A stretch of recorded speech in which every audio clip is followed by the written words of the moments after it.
But joining us right now, we talk to him every week, is our pal John Keim, covers the Commanders for ESPN.com. Hey, John. What up, fellas? How are you, buddy? John, can you take us through the reaction in the press box? And obviously, you guys are not there to root for the team. You're professional. You're doing a job, but there had to be some sort of audible reaction when Jayden was scrambling around for 12 and a half seconds, then launches the ball. Noah Brown eventually catches it on a tip. What was the reaction like from you and people in the press box when that happened? Were there audible gasps? What was that scene like? I'll be honest. Somebody else asked me this after the game. I don't remember because it was because it's usually pretty quiet. Well, it's quiet, but there's usually gasps because I was telling someone else you're all everybody's a sports fan. You're not a robot. Right. You're not going to sit there and oh wow, big play. It's oh my God. Right. And I'm sure there was a lot of that. I just don't remember because the focus immediately goes to what just happened. In your mind, you're trying to process what just happened. And then to me, my first thought is watching the scene was unreal. And so I don't even remember the noise because it also the noise in the stadium, it was everybody at the same time. Sometimes on those plays, on a big play where you may hear someone gasp or something like that, well, it might stick out more because you don't hear the crowd because maybe the crowd doesn't react. You know what I mean? It's just, it's not, but that was such a momentous play, and the sound in the stadium, I think would have, dwarfed anything, right? So that's why I honestly don't remember because it was so surreal. Well, it's funny, John. I don't know if anybody's. We after the game, my wife had the idea. She said, "Let's ask Alexa, what's the percentage of Hail Marys that succeed in the NFL?" I think it's 1.4%. No, it was in the last 10 years, it's 9%. It's really? If that's accurate, right? So it's a little because we have seen them. We see way more of these than we see onside kicks. I mean, they've regulated onside kicks out of the equation.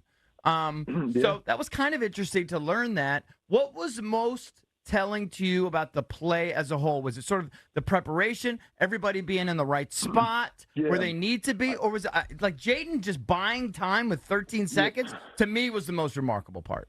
Well, I think to me it starts there because it takes a lot of poise and confidence to buy that much time to allow your guys to get into the right spot, et cetera. You didn't rush it at all. I mean, it was crazy. So I think right, and I start there, and then it's to everybody doing their job, and meanwhile, you have I mentioned this on the podcast because somebody had this great camera angle of it of Tariq Stevenson taunting the crowd. What did that to me that highlighted the example on that play.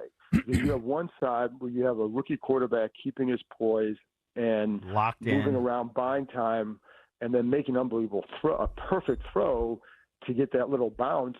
But then you have the other four guys going where they need to go. When that play stops, Noah Brown's exactly where he should be. Terry McLaurin's if there's a forward tip, he's in position. You have Zach Ertz ready to play volleyball in the middle there, and so that to me is what stands out. It just but I'm not surprised by that because that's kind of what this team has been. And but yeah, I think I start with Jayden's poise just because the presence of mind to know, and because I even asked him after the game, when do you know when to throw? He goes, it's just a feel thing. But you have to feel pretty good to move around like that for that long. I think it was 12.7 or 12.9 seconds. Yep. And then he throws it 65 yards in the air. So they're just it's unbelievable. Hey, you're kind of speechless by it. It's one of those moments I think you'll always remember where you were when it happened. Oh, for sure. Certainly an iconic moment at that dump. For sure. There aren't many iconic moments there. I mean, to be honest, for a long time, one of the most memorable plays there was Gus Frerotte banging his head on the wall. I agree. That would be one of the first things that come to my mind. Yeah, it was one of because I was thinking about it. Somebody, I think Michael Phillips, tweeted out is there a better play there or something like that, or a moment? And I started going through them, and pretty quickly you get to Gus Frerotte bangs his head on the wall. Yeah, that's how bad it's been there, and there aren't a lot of choices to pick from in that. And I don't know how you top that. And plus, like, to me, I mean, Robert's year, there were a couple, right? The run against the Vikings, et cetera, the Sean Taylor play against the Cowboys, the block field goal. But I think with, where things are at now, after what this fan base had been through under the other owner, like, what an awakening. What do you think about Jayden's overall performance? First of all, the kid is the coolest cat in the country. I've never seen a guy just more chill, even after this unbelievable play. Doesn't make it all about him. It's just he's just a remarkable kid. And then to go out there and then just play the way he did. I mean, you weren't listening to the broadcast, but Romo kept alluding to he thought that the arm strength. I'm like, what are you talking about? I mean, maybe he sailed a throw or he hit one in the dirt, but he's ripping 60-yard throws. I mean, I thought he's running. I thought he looked great. I thought he played his game. Yeah. And he didn't shy away from anything. It was not his most accurate outing. I mean, he was 21 for 38. It was a really good outing. We have to do these for ESPN. We do our little takeaways, and I had to do like a 2-word. You do these 2-word description of the game, and my first one was gutsy performance. Now I had to change it to Hail Mary, but it was, to me, it was a gutsy performance, and I think you win. He didn't shy from anything. He ran. He's getting up at times, and you could tell that that play affected him. And it wasn't like he wasn't getting up like a boxer off the mat in the 10th round, right? It was like he gets up and you're like, oh, you can tell that had to hurt, right? But he doesn't show it that much. And I think you're right. Like after the game, when he comes in the media room, like it's like, it's another game. And I know it's not for him, but you wonder, like, he doesn't show it as much, because I think he's able to always kind of, keep things in check, never make it about himself. Yeah. It's not an act. Right. And, you could tell that early on, but so I thought it was really gutsy and to do what he did. And not that he had to win over teammates, because he doesn't, but you bank a lot of coin with games like that where like there was some, it was harder than other games. That's John, so at one point I noticed, it looked to me like Bobby Wagner, at least some of those audibles, he was picking them off and relaying them to his guys. He's limited. He's not a sideline to sideline guy, but his impact, I think, we can all see it. Yeah. And it's certainly contributing to the culture. Jayden's contributing to the culture. Zach Ertz. I do think there's a different – now, winning promotes that, right? That's a huge part of feeling good about yourself and everybody getting along. But, are there other guys in there that we don't – it just seems like literally everyone's buying in.